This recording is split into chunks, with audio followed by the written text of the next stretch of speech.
現在在法務部調查局這部分，這幾檔小耍發生有人員發生性騷擾，還有偷襲相關的案件。對2020年到2025年5檔來，攏總有23件的通報，其中用權勢性騷擾的案件超過60成。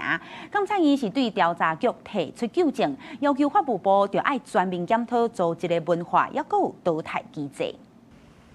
法務部調查局是負責國家安全甲犯罪機制的單位，不過這幾年常常發生調查局的人員性騷擾、偷襲，甚至有內部主管用職權性騷擾同事的案件。查證屬實了後，相關人員所干也受到輕罰。監察院拜一公布調查結果，認定法務部調查局內部管理甲制度失靈，提出糾正，要求法務部改善甲檢討。109年到114年，把他們所有他們處理過的案件調出來，那就發現總共有23件，那成案的是8件，那這裡面呢，受害者總共有34人，那裡面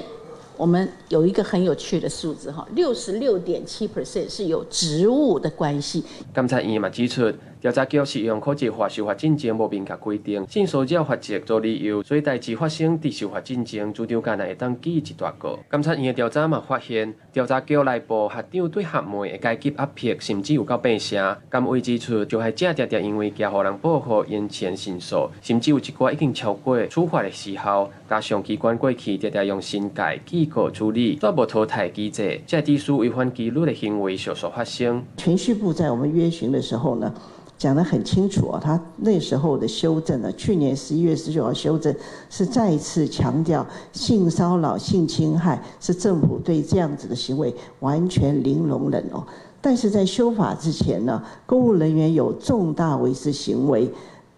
機關就可以依照修正前的考績法規定落實懲處。監察院要求法務部全面檢討調查局的組織文化、性平教育、甲重大違失人員的淘汰機制，嘛要提出具體改善做法甲時程。記者吳金陽、謝桂林台北報道。